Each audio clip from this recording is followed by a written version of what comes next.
감독은 본작에 가장 많은 영향을 받은 작품으로 소설 프랑켄슈타인과 일본 애니메이션 영화 아키라를 꼽았습니다. 두 작품 모두 특수 조작으로 변이된 실험체, 그리고 그 실험체의 고뇌와 대항을 그리고 있는데요. 그래서 마녀 역시 실험을 키워드로 정리하면 좋을 듯 합니다. 실제로 여러 국가에서 특히 전쟁 기간에 이런 실험이 많이 일어났지만 감독은 MK 울트라 프로젝트를 주로 참고했습니다. 냉전 시대였던 1960년대 미국 CIA 등이 민간인을 대상으로 시도한 불법 세뇌 조종에 대한 실험이었죠. 영화로 돌아와서 전 세계 7개의 연구소 중 본사가 미국인 이유도 이 프로젝트를 레퍼런스로 삼았기 때문입니다. 영화 맨 처음 오프닝 크레딧에서 실험체를 기록한 영상이 나오는 이유도 이런 맥락인데요. 여기에 더해 원래 이어지는 장면에선 미국 의회가 나오는 것이었습니다. 인간 실험 프로젝트가 비인간적이란 이유로 테스트를 하던 국가들에게 철수를 명령합니다. 한국 역시 마찬가지였고, 그래서 닥터백이 자기가 만든 실험체를 포기해야 돼서 안타까워하는 그런 장면이 있었지만 삭제됐죠. 한국에 연구소를 둔 이유에 대해서는 물론 한국 영화니까 그런 것도 있지만 감독이 조사한 바에 따르면 유럽 선진국은 보통 입양을 하고 나서 아이가 어떻게 지내는지 계속 확인하고 혹시라도 없어지면 난리가 나는데 한국은 그런 점에 비교적 취약하다며 이런 사실을 바탕으로 미국 본사가 한국에 시설을 두었다는 설정을 깔았습니다. 한국 연구소는 닥터백이 총괄하는데요. 그가 총괄하는 실험체는 테스트용인 1세대 그리고 그 다음 파워가 업그레이드된 2세대로 나뉘고 같은 세대의 실험체도 서로 다른 파워를 보유합니다. 영화 초반 구자윤의 목덜미에 클래스 1이라는 코드를 확인할 수 있습니다. 짐작할 수 있는 대로 본작 한정 구자윤의 파워가 가장 강하죠. 다만 박훈정 감독은 마녀를 처음부터 3부작으로 기획을 했다고 한 바 앞으로 또 다른 실험체들이 어떤 파워를 보여줄지는 미지수입니다. 너하고는 레벨이 달라. 주인공 구자윤의 전반부 소녀 모습과 대비되는 후반부 초능력을 사용하는 모습이 마녀와 어울리기 때문에 제목이 마녀로 지어진 듯한데요. 감독은 여기에 더해 과거 악명 높았던 마녀 사냥에 빗대서 제목을 설명했습니다. 즉 인간들이 만들어 놓곤 두려워하고 증오하고 없애려 한다는 점에서 주인공 구자윤과 들어맞는다라는 것이죠. 이 영화의 부제는 전복인데요. 자신을 추적하는 적들을 전복시키는 이야기이며 감독이 여성 주인공을 택한 이유도 남성보단 여성 주인공일 때 더 극적이라고 생각했기 때문입니다. 그래서인지 마녀의 모습을 보여주는 과정이나 이어지는 후반부 액션씬 등을 보면 수위가 꽤 있는 편이죠. 사실 감독도 애초에 청부를 생각하고 만들었지만 왜 15세 관람가가 됐는지는 스스로도 의아하다고 입장을 밝혔습니다. 지금은 유명하지만 마녀 이전엔 무명이었던 김다미 3차까지 오디션을 보고 캐스팅이 되었는데요. 감독은 김다미가 동글동글한데 튀지 않는 이미지가 전반과 후반이 뒤바뀌는 구자연을 연기하기 적합하다고 판단했습니다.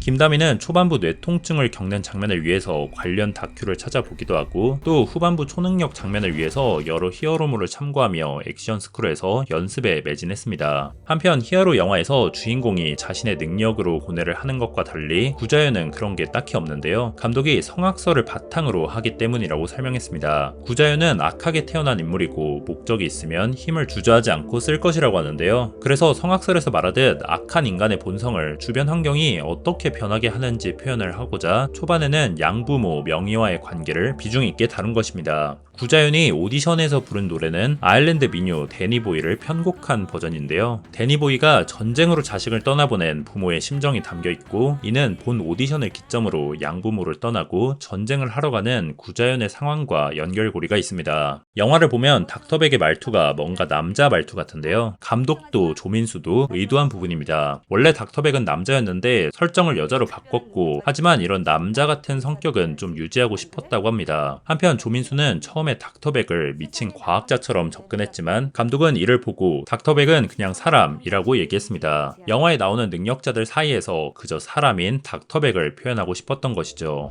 닥터백은 원래 남자였는데 워너 브라더스의 한 관계자가 과거 영화 피에타 제작에 참여를 한 적이 있고 조민수와 인연이 있어 감독에게 캐스팅을 추천하며 이 닥터백을 여자로 바꾸면 어떨까 제안한 것입니다. 감독은 설정을 바꾸고 싶진 않았지만 조민수면 좋겠다고 생각해 승낙했죠. 조민수가 닥터백의 쌍둥이로 속편에 등장하고 시리즈 전체에 엄청난 영향을 끼치며 무엇보다 1편에서 구자연과 거울 대칭 같은 모습을 보여주는 그런 장면이 있기 때문에 관계자의 제안은 나비 효과가 된 셈입니다. 유리를 사이에 두고 구자연과 닥터백이 대치하는데요. 감독은 여기서 두 사람이 서로 거울을 보는 느낌을 표현하고 싶어 했습니다. 서로 닮은 사람 같기도 어쩌면 부모 자식 관계처럼도 보이죠. 닥터백은 기본적으로 아이를 못 낳고 그에 대해 스스로 콤플렉스를 가지고 있다라는 설정인데요. 조민수도 여기서 자식을 통제하는 부모라는 느낌으로 구자연을 대하는 연기를 구사했습니다. 물론 전복이란 부제에 맞게 바로 총을 맞지만 말이죠.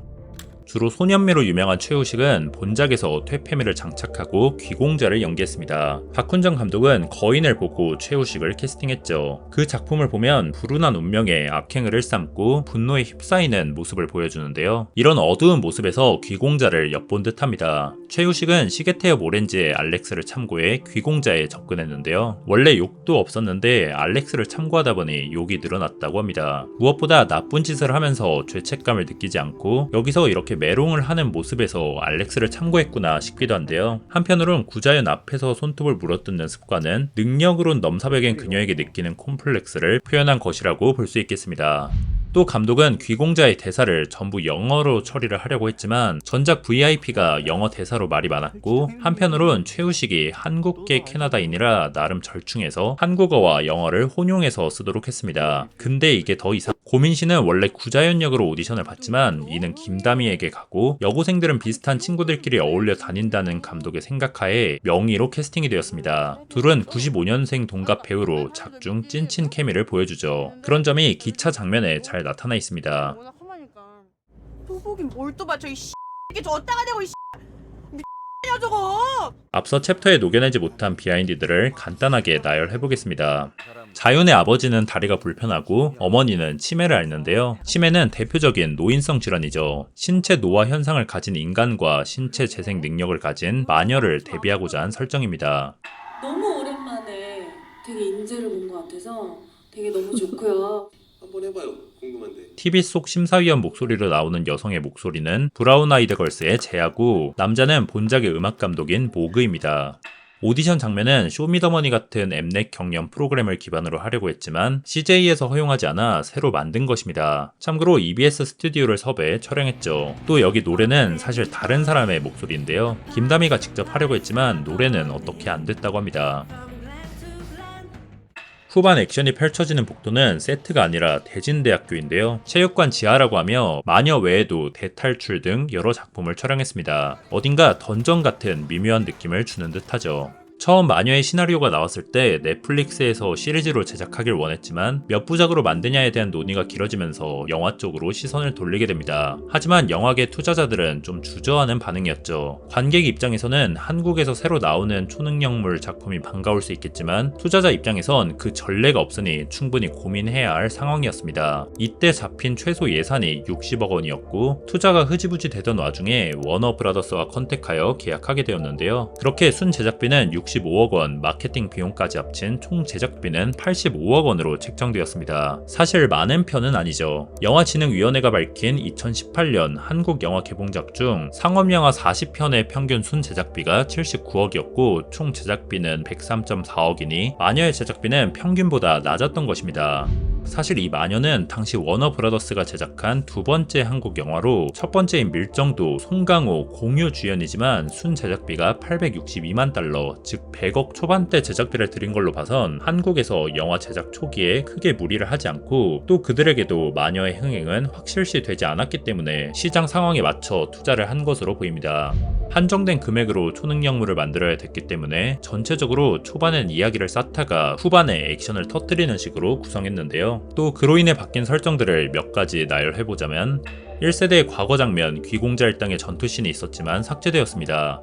구자연을 잡아두는 닥터백의 연구소방은 원래 구상의 20% 정도 규모로 줄여야 됐죠. 제작비 문제로 캐릭터를 설명할 장면까지 삭제했고 그러자 모니터 시사회에서 영화의 설정과 내용을 이해하지 못하는 반응이 많아서 여기서 소위 말하는 설명충 장면이 들어간 것입니다. 마지막에 태국 연구소를 등장시키고 싶었지만 제작비가 부족해 제주도로 변경했고 여기서 나오는 인물도 원래 아예 다른 사람이었지만 제작비가 부족해 닥터백 쌍둥이로 설정하고 조민수가 1인 2역을 연기한 것입니다.